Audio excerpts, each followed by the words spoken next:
Welcome, Shayne Weideman. I'm really excited to have you as part of Mentor Moments this month. And it's a real treat because you just have an incredible track record and career in working in large, complex environments, and particularly over the last couple of years, working in the leadership space. And just to introduce you to our fellow listeners, you are the leadership effectiveness, head of leadership effectiveness at Standard Bank.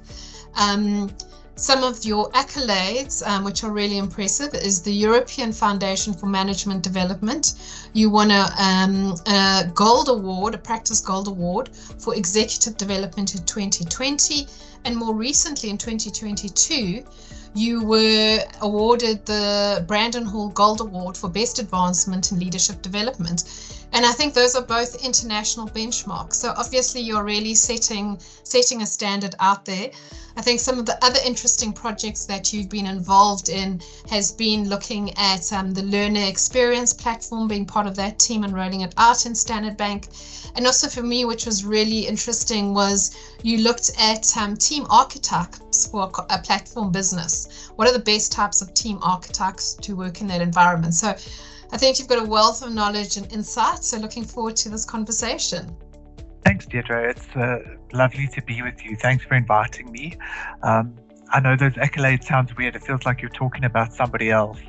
But when you're part of great teams, great things happen. So that's all I can say about those accolades. Excellent, great. So I think to kick it off, I mean, our series on upskilling and reskilling, and we've seen it with our clients and with people in our community. We really are in a world of radical change that we've never seen in history. We see that on a political and an economic front, there's this whole shift and power balances happening, which affects markets and how companies operate. We see a change post-pandemic, how work is done, how people are now working remotely, the type of work they're doing is changing. And also then we're seeing technology really ramping up and even shifting this paradigm further. Yeah.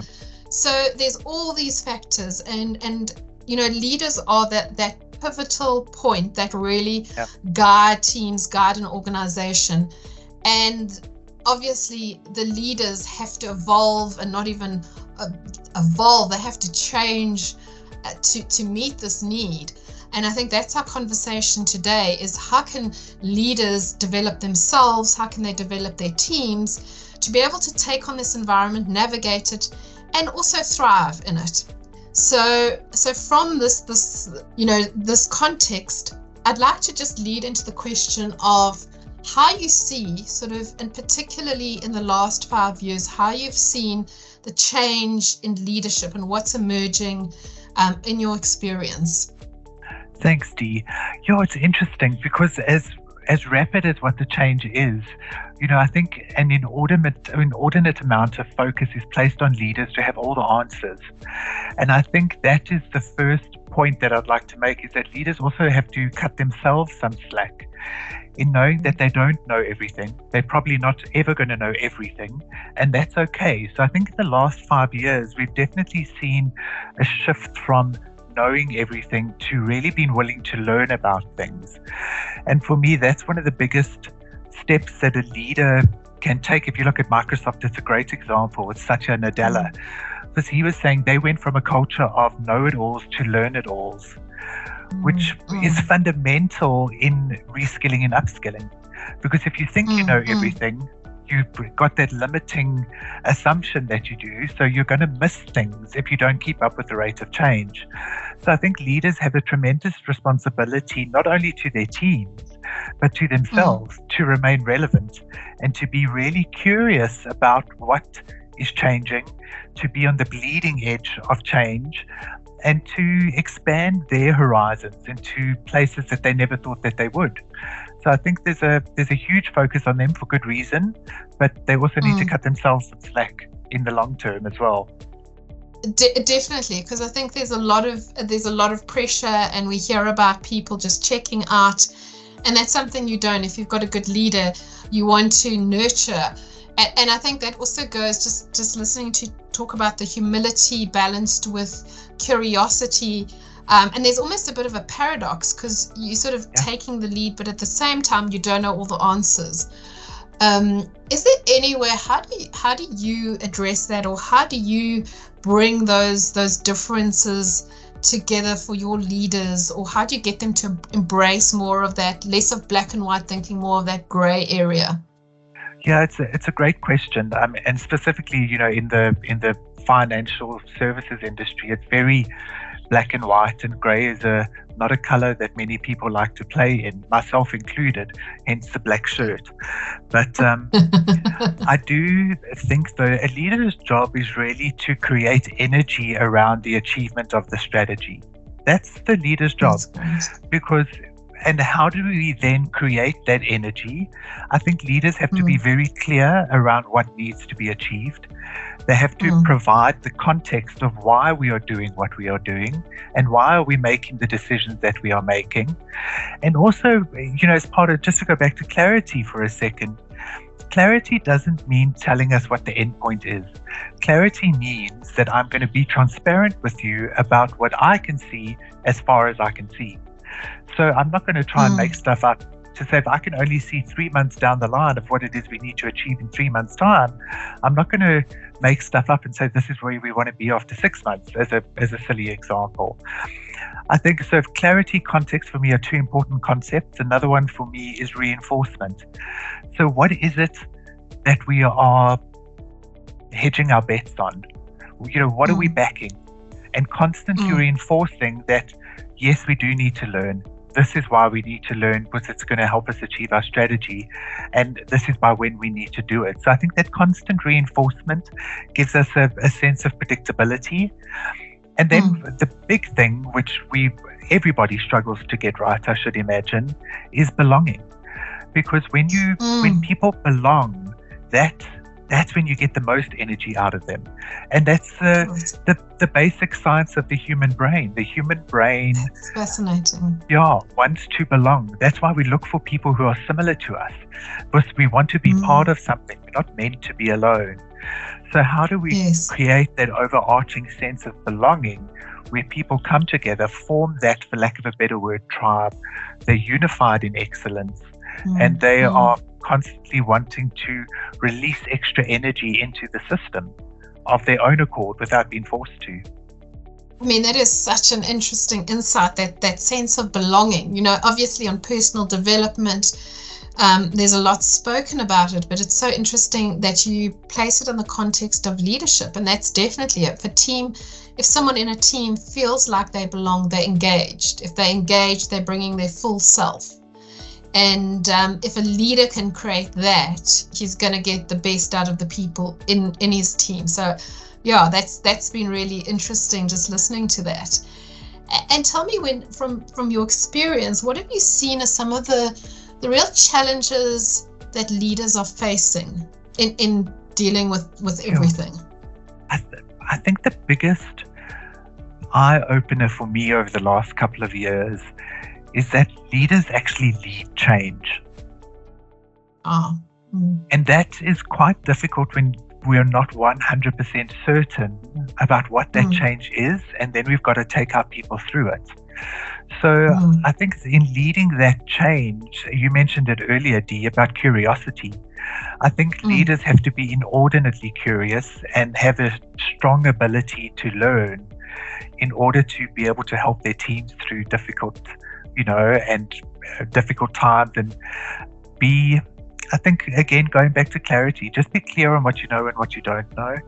I think at times, if I look at my previous experience in leading teams, what we know for sure was a phrase that I used so often.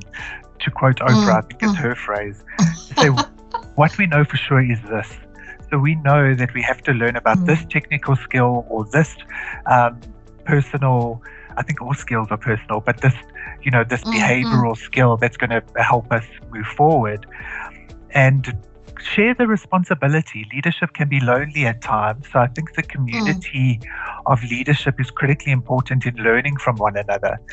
And quite frankly, I mean, you and I have had these discussions many a time where learning doesn't have to be on a platform. Learning doesn't have to be a formal course. What you and I are doing here today is learning. Definitely. We're learning about each other's perspectives, about, what our ideas are. And I think we need to help. I think leaders need to help themselves in realizing that learning is everywhere. It's every single moment of every single day, and that you never really stop. So definitely. Not sure if I've answered your question. I felt a bit ranty. No, you did. And I think that whole concept of being self-reflective, self-awareness, self-reflective, so you can pick up moments of learning.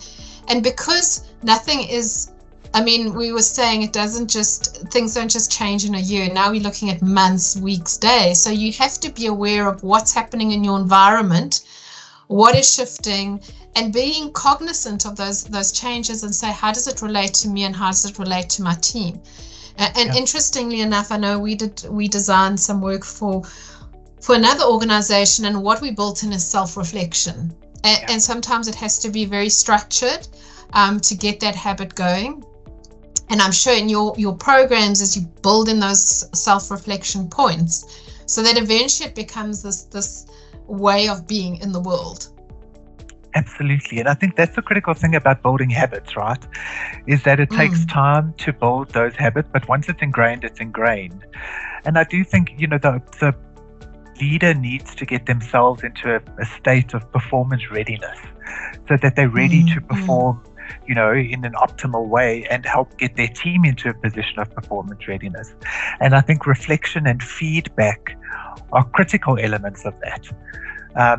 Reflection in terms of, what am I doing well? What am I not doing well that I'm perceiving? But then also the feedback in terms of the blind spots. And we focus so much on blind spots and not enough on hidden strengths. So for me, what are the hidden strengths of our leaders and of our teams? And I think for me, that's where we can bring in belonging a bit more, because if I really understand who my team member is, I understand what their personal purpose is and why they work for this organization, I can tap into strengths that they might not even think they had to do that. And in doing so, release more energy into the system from a leadership point of view, because it takes not the hard work. I think the hard work is getting to understand your people and knowing, where to push, where to back off. But I think it helps share the load of leadership. Because leadership is at all levels. On SAP or whatever system, you might be a line manager or a leader, but when you go into a specific meeting with your team, you might be taught something, and you're definitely not the leader then. That's a great point. And there will be times, exactly what you're saying, where that area that you're stepping into, you might have someone who's really strong technically and can take more of that leadership role. And then you need that fluidity, and that's exactly what you're saying around context and nuance, knowing when to back off, knowing when to push. And a great example a couple of years ago, through my one of my own personal examples, we were going through quite an interesting change in terms of how we ran. In those days, I was still looking after some of our programs, and I had a team member who executed on what I'd asked in a way that was just exemplary, in a way that I could never have done. It was far beyond my capability.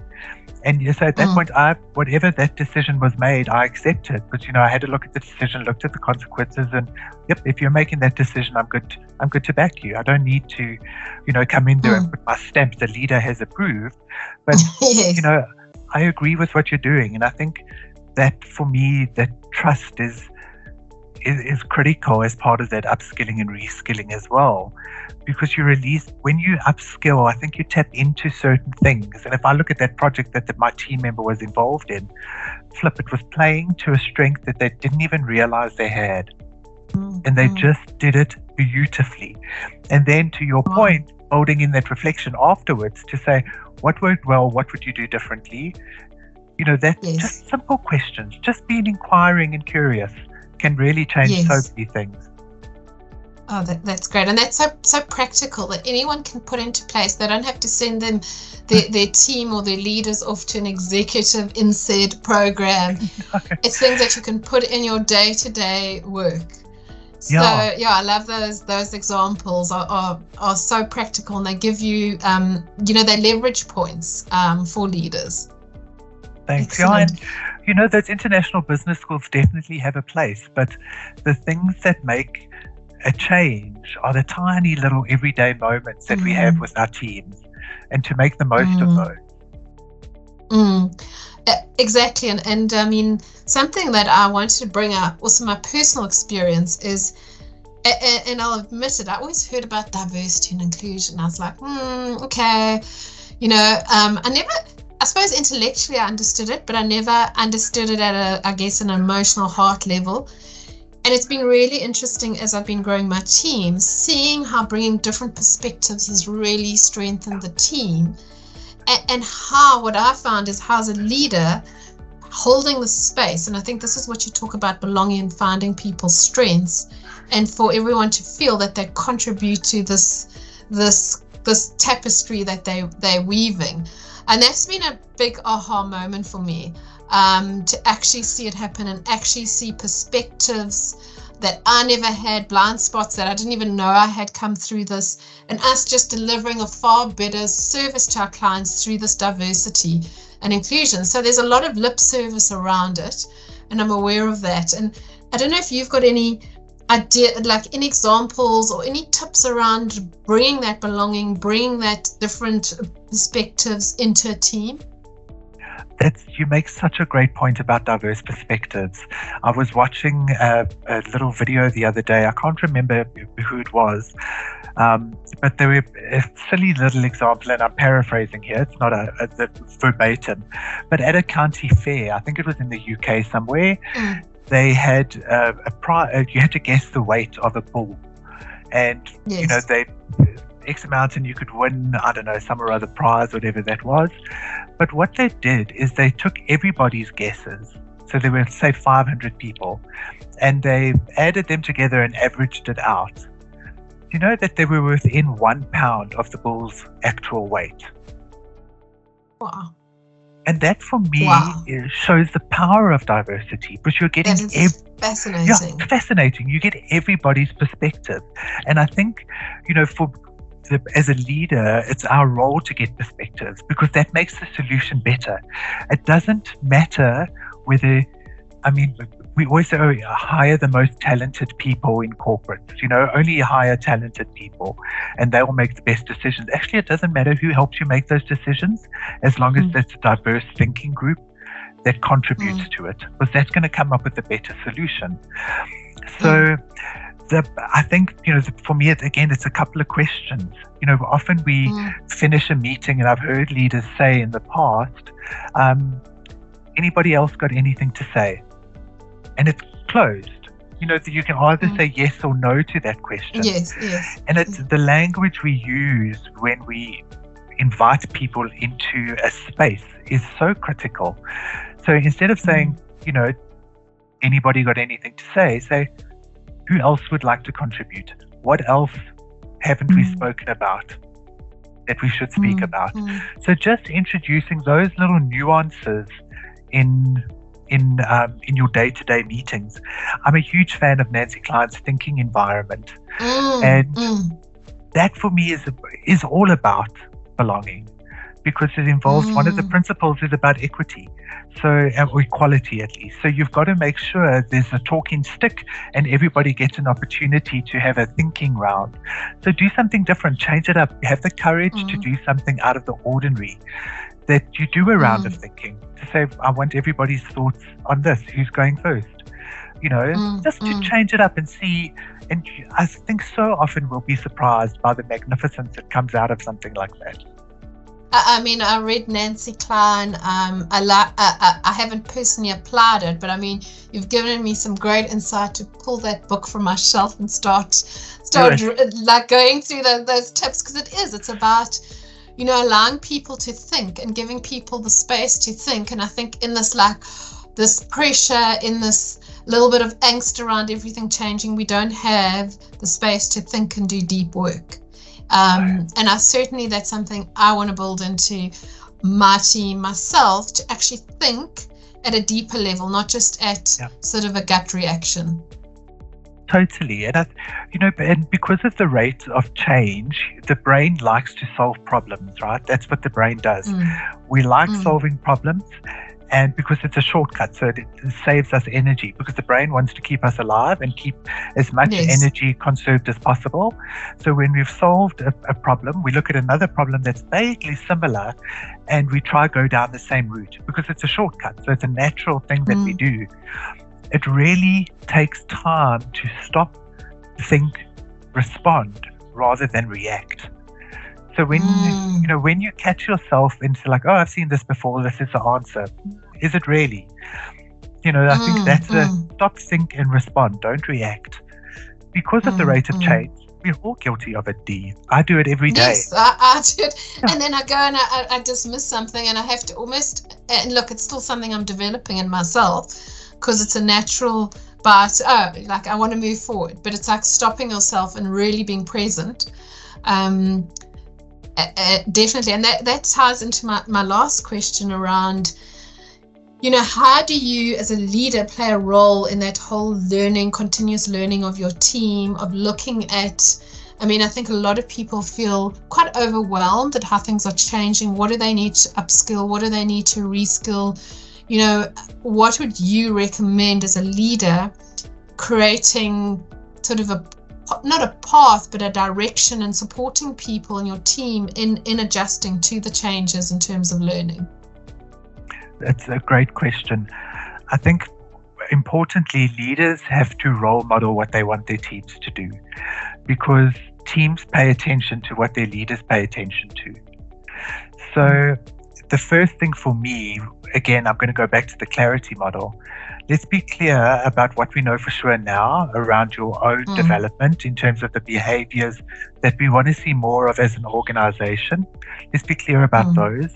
And then let's be clear about the technical competencies that you might require. And that, for me, comes into having the conversation with someone, understanding what it is they want to achieve, why they want to achieve it, how it aligns to our organizational purpose, and then clearing the way and agreeing. I think, one of the things that in a previous organization, there was this concept of learning hours. So you've got to go and learn, 50 hours a year. Is that valuable? Am I going to rather attend a day's conference, come back and share, and fundamentally change the way I work? So I think there's that realistic discussion as well of being essential about what it is we want to learn, and not exhaustive. Because I love that. Yeah. Essential, not exhaustive. I think there's a slogan there. Yeah. I've stolen it with pride. But it really is. What are the essential things that we need to focus on? Because that's when we're going to see lasting change in people. And when I say change, I'm talking about skill build as well. Really let's build a skill that is going to be your core skill, and then layer it on top. So we become the strong foundation of technical competence, and we build other layers so you become more V-shaped than T-shaped. Oh wow, that's really interesting. Yeah, I think it's a different way of thinking about it. But I think a V-shape, I was reading a couple of articles a while back. I think a V-shaped employee is going to be add more value than a T-shape. Yes. So rather, instead of going down into my speciality, I'll start with that at my base. So if my speciality is here, what else can I build on top of it?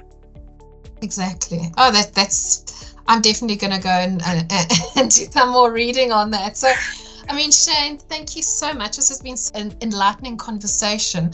You've certainly brought some great practical examples, and I always feel that's what people want to know. How do I put this into? I can read about the theory, but what can I do? So I think you've given some great practical examples around the self-reflection, around the sense of belonging, around the V-shaped, and building that foundation. So I think there's some great